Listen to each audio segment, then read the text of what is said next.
BEC models or mga modelo sa BEC. Ang uman mitawag sa diani og stages of BEC development o ang mga ang nga diin agian sa mga BEC.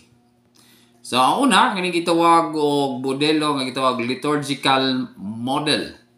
O something liturgical model mao ni ang first stage o unang ang diin ang mga BEC magmaster unta sa mga butang nga espirituhanon, no?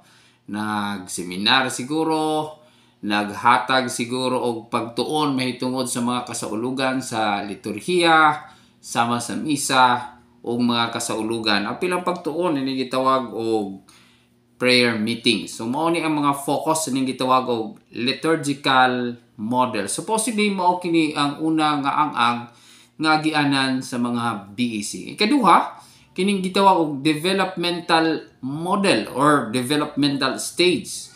Unsa man siya, mao kini supposedly ang kombinasyon sa liturgical katon hibaw naman tong mga buluhaton sa liturgical pero gikuyugan unta kini og mga livelihood ug income generating programs o baka mga cooperatives.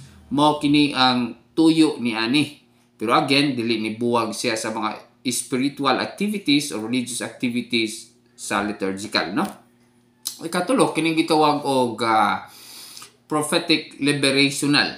Unsa man siya, ang simbahan o ang BEC mo appeal ni mga advokasya pananglit sa environment, pananglit sa paglimpyo sa politika. So lisod-lisod ni mo nang gitawag sa prophetic liberational. Mao man gani mga kaigsunan nga lisod kay ni abto ning mga butanga kay dunay gamay kay nga problema sa atong kultura diri sa Pilipinas kay kusog-kusog ang politika diri, no? Murag lisod kaayo i trabaho pero tinuod yun ta angay gyud ang puy-an kini.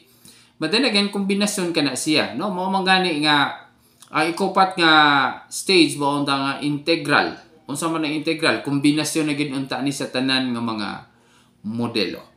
No nga kamao na magampo, suito na sa liturhiya, naghimo na unta og mga income generating programs, livelihood programs para sa mga ikatabang sa mga nagkalisod-lisod nga naa sa katilingban. Unya mubarog pod sa hisgutanan sa hustisya o kalinaw, apil na ng environment, politika, etc. So these are supposedly ang mga models nga atong puy-an may tungod sa BEC. Mao kining ang unta nga atong subayon or mailhan unta ang atong paglambo. Kita makapamalandong ta karon asa nakhata niya ni. Murag naglisod gihapon ta gani sa liturgical kay imong tan-awon diya sa mga lugar karon sa mga kapilya. Pagani habaw og unsay liturhiya, unsay balik-balik pa ng mga kantahonon diha sa mga misa, kantahonon sa kasaulugan, di gani ka mao pahiluna. May tungod sa mga angay nga kantahon, di ba? So, ubay-ubay pa itong problema diya sa liturgical model. Muna nga mag-amputas Ginoo, no? Nga tabangan ta ni ani nga ma-accomplish nato kay mao na ang basic diha, no? Dili na pwedeng wad-on bisa pag mo taas na ta sa lain nga level or lain nga stage. Diyon ta na wad-on ang spiritual kay manay pundasyon hining tanan. So, kung doon na mo yung mga gustong isulti, idugang, i-minus, palihog, pag-comment lang. You're free to comment diya sa atong comment section. Way katapusan ako pagpasalamat sa tanan sa inyong padayon nga pag-support sa atong channel, of course, sa akong Facebook page.